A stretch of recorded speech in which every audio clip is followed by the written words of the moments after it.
Welcome to the product demonstration of the FusionFox. The core objective of this video is going to be on how to onboard new employees. So let's dive straight into the solution. As we get into the application and log in, you have visibility to all the modules that you have access to. In order to onboard any new particular employee, you go into Talent 90, which is our foundation model. As you go into Talent 90, you go into Employee Information Management, which allows you to onboard your new employees without any hassle. You go on to onboarding and you enter your employee ID number. The new employees generate an ID number will be generated that you can enter over here. Enter his sample name. Can it be Peter Paul?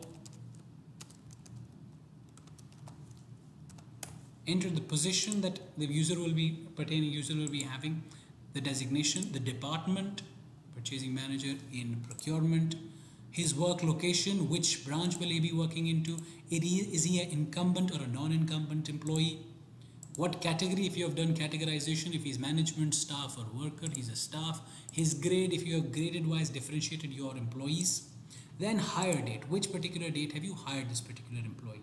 If it's today's date, you say hired. And then you go on to next. So you have entered his profile information. Now you enter his job information. You enter who is the reporting manager. You enter whether he's at work or time off. This is specifically used when the person is on vacation and he's on time off. So you can figure out from here how many people are available on job and how many are not. Whether he's allowed the privilege of having only himself or he has the privilege of having his family also in the country. Then the probation period. If you have hired him today, how long? If he decides to leave, how long will be his probation period? When is his confirmation date? That is after his probation is complete.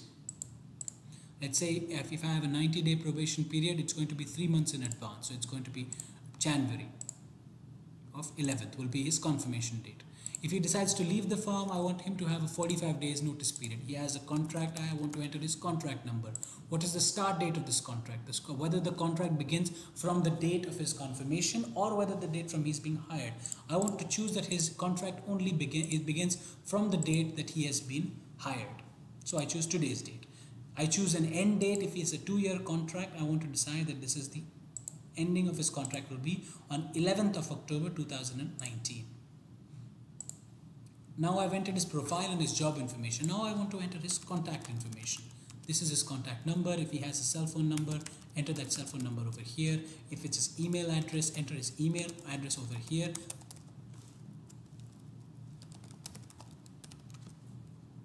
His home contact number can be entered over here. His home address can be entered over here. Then his permanent address can be entered over here. It can be XYZ. Emergency contact, who is his emergency contact, can be entered over here. Mrs. Simmons. What is her contact number can be entered over here. The contact mail of that particular person can be entered over here. And what's the relationship of that person? If it's a spouse, child, parent, we can enter parent over here and go on to next, contact information. Now we've entered the profile information, the job information as well as the contact information. Now comes the personal information. What is his citizenship? Maybe he's a French national, whether he's married or he's not married. Let's select he's married. He's a male. If you want to enter further personal information, you can enter his or her, his anniversary over here. I want to enter his anniversary as 1965, January 20th. The date of birth of that person, 1945. Oops, 1945. Let's select March, 1st of March. Then we select whether this employee has been verified or not verified. Let's say we don't do this process of verification. If you do, you select on verified and you select what date the person is verified and whether an employee verified this person's credentials or it was done by a partner. You have a partner you have a talent acquisition partner. Now when this person is on vacation, who's going to be his replacement? If the both are not available, who's the alternate substitute? You have the third option here. Whether he's going to be paid in cash, bank or check. Let's select bank. You select your account details of that particular person are entered. Any kind of remarks, any kind of test remarks with Bank of Canada.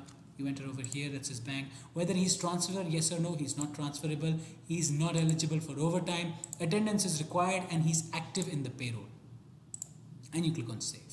So once you click all these details here, you have your employee onboarded with his basic details. Now this process is simple enough for the employee himself to enable himself and onboard himself. So it's the self onboarding process can be done.